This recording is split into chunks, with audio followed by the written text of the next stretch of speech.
इस तस्वीर में जिस शख्स को आप देख रहे हैं इसका नाम साहिल है और इसने जो कुकर्म किया है उसको सुनकर आपके रोंगटे खड़े हो जाएंगे, आपकी आत्मा कांप जाएगी। 16 साल की एक लड़की साक्षी का इसने बेरहमी से कत्ल कर दिया है। कत्ल सरेआम शाहबाद डेरी इलाके में चाकू उठाकर उस लड़की पर चाकू से गोद डाला, उस पर इतने चाकू से वार किए कि वो वीडियो हम आपको नहीं दिखा सकते क्योंकि रूह कांप जाएगी। 16 से 20-25 बार उस पर चाकू से हमला किया गया है। इन चाकुओं से हमले के बाद भी जब इसका मन नहीं भरा तो इसने एक बड़ा सा पत्थर उठाया और उस 16 साल की लड़की के सर पर उसे मार दिया। एक बार मारा, खोपड़ी फट गई, दोबारा उठाया, फिर मारा, खोपड़ी फटी, दोबारा मारा, फिर खोपड़ी फटी। और आसपास कई लोग थे जो देख रहे थे। हैरानी होती है कि किसी ने बचाने की कोशिश नहीं की सिवाय एक शख्स के जो उसके पास आया और वो बाद में चला गया। फिलहाल इस साहिल को गिरफ्तार कर लिया गया है। इसे बुलंदशहर से सोमवार दोपहर 3 बजे गिरफ्तार किया गया। इसमें लव जिहाद का भी एंगल आया क्योंकि इसके हाथ पर कलावा बंधा हुआ है। 1-2 फोटोज आई जिसमें रुद्राक्ष पहना है इसने, तो उसके बाद शुरू हो गए क्या ये केरला स्टोरी या लव जिहाद का मामला है। लेकिन धर्म से इतर भी जो ये घटना है ये इंसान के तौर पर झकझोर देने वाली है और शर्मनाक उन लोगों के लिए भी है जो तमाशबीन बनकर यहां खड़े होकर, मतलब ये घटना आपको इंसानी तौर पर खत्म कर देने वाली है। आपको लग रहा था कि शायद आफताब श्रद्धा या निक्की यादव वाले केस में जिसमें चार्जर से मार दिया गया था वो सारी घटनाओं में अति थी, लेकिन ये घटना इन सब से ऊपर है। 16 साल की नाबालिग लड़की वो है जिसके पास ये शख्स आता है और शाहबाद डेरी इलाका है दिल्ली का जहां पर ये जाता है, किनारे खड़ी रहती है, भागने की कोशिश करती है, हाथ में चाकू लेता है और उसके बाद चाकू से मारना शुरू करता है। वो बैठ जाती है, गिर जाती है, फिर भी सर पर पीठ पर मारता रहता है और उसके बाद फिर पत्थर उठाकर, बड़ा पत्थर है वो देखकर तो आप कांप जाएंगे। मतलब वीडियो एक बार देखने के बाद दोबारा मेरी यहां लगाने की हिम्मत नहीं हो रही थी कि आपकी धड़कनें बढ़ा देगी। अगर किसी ने कमेंट सेक्शन में डाला है तो आपसे गुजारिश है कि ये कमजोर दिल वाले प्लीज मत देखिए। बहुत बहुत बहुत इंसानी तौर पर, जहनी तौर पर ये खबर परेशान करने वाली है।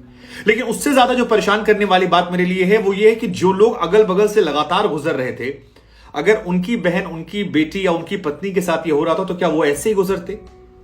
ऐसे ही रवैया उनका होता? अरे आप बगल में पत्थर पड़े थे, आप उस पर पत्थर मार सकते थे, आप चिल्ला सकते थे, आप लोग इकट्ठा होकर उसे ढकेल सकते थे अगर आपको डर भी लग रहा था। आप किसी लड़की की जान ली जा रही है और आप बगल से गुजरते चले जा रहे हैं, पैदल वॉक कर रहे हैं, उसके बगल से इतनी दूर से वॉक कर रहे हैं और आपको फर्क नहीं पड़ रहा, किसी ने रोकने की कोशिश नहीं की। इस हत्या का पाप उन लोगों के ऊपर भी है जो वहां खड़े थे। आप बचा सकते थे जिंदगी को, आपने नहीं बचाया, आपने मानवता ताता। खैर ये वीडियो जो सोशल मीडिया पर आया तो लोगों की रूह कांप गई है, इसको लेकर सियासत बहुत हो रही है। फिलहाल ये लड़का जो है इसे गिरफ्तार कर लिया गया है, साहिल इसका नाम है और 20 साल इसकी उम्र बताई जा रही है। पुलिस के मुताबिक इसके पिता जो हैं वो सरफराज उनका नाम है और इसकी सोशल मीडिया प्रोफाइल भी हम आपको दिखा रहे हैं। ये इसकी सोशल मीडिया प्रोफाइल है जहां पर इसने आपको डार्क बॉय, बमाज बॉय और दारू लवर और बहुत सारी तस्वीरें हमने देखी है जहां पर एक छपरी टाइप का लड़का है जो गुंडाई करता है, 4 दोस्तों के साथ बैठकर फालतू वीडियोस बनाता है और थोड़ा सा वो धमकी और गुंडा टाइप की हरकतें जो हैं वो करता है। लेकिन इतना खून सवार हो जाना, कहा जाता है कि ये दोनों शायद एक दूसरे से बातचीत करते थे, बाद में इस लड़की ने बात करना बंद कर दिया और उसके बाद इस पर खून सवार हो गया। एक थ्योरी वो कलावा को लेकर भी आ रही है। पुलिस प्रशासन जो है अब इसमें लव जिहाद वाले एंगल से, धर्म के एंगल से भी जांच करने की बात कह रही है। उधर कई सारे पॉलिटिशियन हैं जिन्होंने कहा है कि ये केरला स्टोरी का परफेक्ट एग्जांपल है कि कैसे बातचीत हुई, गले में रुद्राक्ष था, हाथों में कलावा था और उसके बाद फंसाया गया। लड़की ने बाद में बात करना बंद किया तो सरेआम उससे पकड़कर ऐसी मौत दी गई जिसको देखकर हैरानी की बात है। लड़का दिल्ली से भाग भी जाता है बुलंदशहर की तरफ। बाद में पुलिस प्रशासन जो है क्योंकि घटना बहुत ही निर्मम है, हृदय विदारक है, तो इसको ट्रेस करती है और इसे पकड़ लेती है। फिलहाल थाने में है लेकिन कोई शिकवा शिकन इसके चेहरे पर नजर नहीं आ रहा है। शुरुआती पोस्टमार्टम रिपोर्ट जो आई है उसके मुताबिक सिर पर जो वो बड़ा सा पत्थर पड़ा था उसकी वजह से उसकी खोपड़ी फट गई थी और उस खोपड़ी फटने की वजह से इस बच्ची की मौत हो जाती है। इनके मकान मालिक जो हैं प्रहलादपुर इलाके की जैन कॉलोनी में रहता था और साहिल के मकान मालिक रामफूल जी हैं। रामफूल जी से पूछा गया कि कौन कौन था तो इसने बताया कि साहिल जो है अपनी 3 बहनें और माता पिता के साथ यहां रहता था। अब सोचिए जिसके घर में खुद 3 बहन हो वो आदमी मतलब किसी और की बेटी, किसी और की बहन को इस तरह से मार देना। हालांकि इनके मकान मालिक जो हैं वो बहुत इनकी तारीफ कर रहे थे कि कभी लड़ाई झगड़ा नहीं हुआ, लेकिन जब मैंने वीडियो देखा तो मैं हैरान था कि ये साहिल है, कैसे ये साहिल हो सकता है।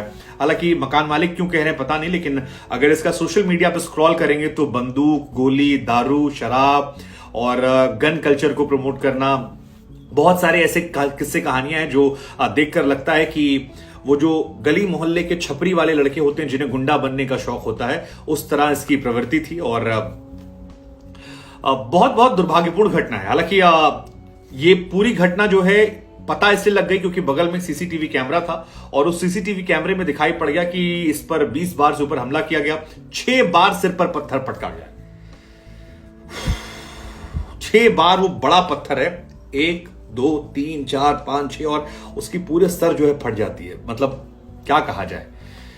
शुरुआती पोस्टमार्टम रिपोर्ट जो आई है उसके मुताबिक सिर पर जो वो बड़ा सा पत्थर पड़ा था उसकी वजह से उसकी खोपड़ी फट गई थी और उस खोपड़ी फटने की वजह से इस बच्ची की मौत हो जाती है। इनके मकान मालिक जो हैं प्रहलादपुर इलाके की जैन कॉलोनी में रहता था और साहिल के मकान मालिक रामफूल जी हैं। रामफूल जी से पूछा गया कि कौन कौन था, तो इसने बताया कि साहिल जो है अपनी 3 बहनें और माता पिता के साथ यहां रहता था। अब सोचिए जिसके घर में खुद 3 बहन हो, वो आदमी मतलब किसी और की बेटी, किसी और की बहन को इस तरह से मार देना। हालांकि इनके मकान मालिक जो हैं वो बहुत इनकी तारीफ कर रहे थे कि कभी लड़ाई झगड़ा नहीं हुआ, लेकिन जब मैंने वीडियो देखा तो मैं हैरान था कि ये साहिल है, कैसे ये साहिल हो सकता है। हालांकि मकान मालिक क्यों कह रहे हैं पता नहीं, लेकिन अगर इसका सोशल मीडिया पर स्क्रॉल करेंगे तो बंदूक, गोली, दारू, शराब और गन कल्चर को प्रमोट करना, बहुत सारे ऐसे किस्से कहानियां हैं जो देखकर लगता है कि वो जो गली मोहल्ले के छपरी वाले लड़के होते हैं जिन्हें गुंडा बनने का शौक होता है, उस तरह इसकी प्रवृत्ति थी। और बहुत बहुत दुर्भाग्यपूर्ण घटना है। हालांकि ये पूरी घटना जो है पता इसलिए लग गई क्योंकि बगल में सीसीटीवी कैमरा था और उस सीसीटीवी कैमरे में दिखाई पड़ गया कि इस पर 20 बार से ऊपर हमला किया गया, 6 बार सिर पर पत्थर पटका गया। 6 बार वो बड़ा पत्थर है, 1 2 3 4 5 6 और उसकी पूरे सर जो है फट जाती है। मतलब क्या कहा जाए।